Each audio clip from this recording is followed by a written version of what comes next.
And now let's go ahead and if I double click the zoom button, now it shows me the entire picture just by double clicking the zoom button in a magnifying glass. And now I want you to come over to where the layer window is, and you're going to see something here called channels and paths. What we just did is we created a path. So click on the path, and it's a good idea to change the work path, because if I were to create another path, the one that I just created would be gone. So if you want to save that, just double click the word work path and then call it a penguin outline if you want. Simply so as a way of saving that. Okay, and then if I control click this or right click it, you say make selection. Okay, now when you make selection, do you want to feather the image? It sort of depends on how high quality the image is that you're working with. Typically I like a little bit of feather, and this was a high quality picture, so I'm going to hit 1 pixel feather. Okay, and so now you can see that I've got the marching ants going around the penguin. Okay, so now when I go back to from paths to layer, I am going to say with this layer selected and my marching ants going, I'm going to say layer new via cut. All right, so now you can see that I got the opposite going on of my penguin here. So I have this layer is just the penguin, and this layer is just the background. So what do I do with this other space here? Well, now if I want to make this penguin move and keep the background, I have to clone the background. And so if you look over here, you have something called the rubber stamp tool. And so I'm going to take this clone stamping tool, it's actually called the clone stamp tool, and click on the layer that you want to paint on. Okay, and so here what I do is I'm going to select this blue sky, and I'm going to hold in the option button, and you see it changes from that circle, which is my brush. My brush is that circle, and when I hold it in here, I'm saying use this crosshair selection as what I'm painting with. So I'm going to go ahead and click on that, and so now you can see if I put my brush over here, I can start painting, and you see that crosshair? That crosshair is showing me what's going on, where it's getting this paint from. Okay, so as I go around this, notice if I go over here, it won't paint because now the crosshair is over an area where there is nothing. So you kind of have to do it incrementally. And you want to be kind of careful, because if you do this sloppy, sometimes it looks like you've painted over it. Now, why do I want to do this? I'll explain that later in a moment here. But what I want to do now is I'm going to reselect this area here where the horizon is, so that when I get to this portion, the horizon continues in the background behind this penguin. Basically, I want to create the illusion that the penguin is separate from the background. Okay, so now I'll do some of this ice. Oops, see, that one didn't work out so well, so I'm going to undo that.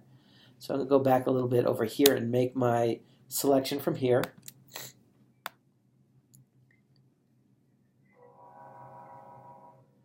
And keep going. All right, and now there's a little weird thing going on here, so I might have to reselect and kind of paint. Oop, that didn't go so well. Might have to just kind of paint over here a little bit. And so now I've got this separate from the background. Okay, so now that this is cut, I've got these layers. I've got this layer by itself, and I've got this layer by itself. And I'm going to make those two layers active, and I want you to turn on the quick mask here so that we can create an alpha channel. So I'm going to go ahead and click on this, so now I have an alpha channel. And now if I hit save as, I'm going to call this penguin, and it's a PSD file. And I want you to notice that it has an alpha channel here. If you don't have an alpha channel here, you got a problem. Okay, you want to make sure that you are going to pull an alpha channel along with it. And let's put this on the desktop and say save. Say OK. Okay, and now I can go ahead and quit Photoshop. And let's go ahead into After Effects. And now I'm going to import that file that I just created. And this is important, so really look what I'm doing here. Is I take this penguin, and if I just double clicked it, I would double click it as footage. Now that's not, if it was just a QuickTime movie, that's fine.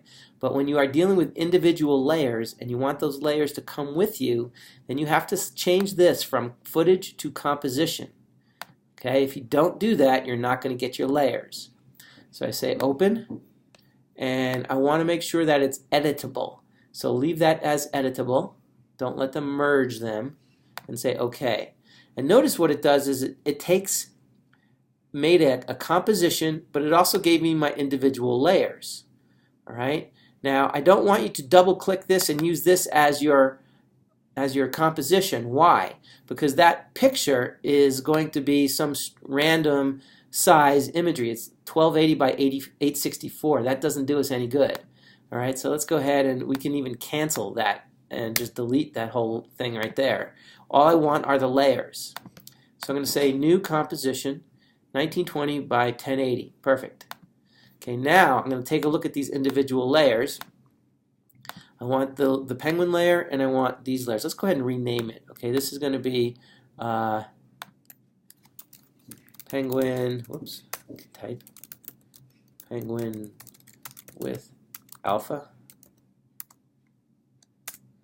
And this is just going to be, and this one is going to just be ice background. So that I can easily figure it out. And this other one is going to be, this other one here is just the original one. Remember I duplicated it? Well, in this situation I want to take these two layers and let's go ahead and drag them in here at the same time. Okay, so now I've got these two individual layers. This is cool because now with this penguin I can now have him do something and he can move forward, he can scale up, he can do all different sorts of things. And the background, let's say I want to maybe put a little blur on the background. Put some Gaussian blur back there, and so I can blur out the background. And I can animate that blur happening if I want to. But the point is that now we can do something called the Ken Burns effect. So now I've got this penguin, and maybe I want to animate him. Let's say I want him to animate walking across the background here. Okay, so he's going to start here, and it takes him 5 seconds to go from there to here. And along the way, I want him to kind of go up a little bit, down a little bit, because he's a penguin and they waddle. Okay, well, whatever. So you get the idea.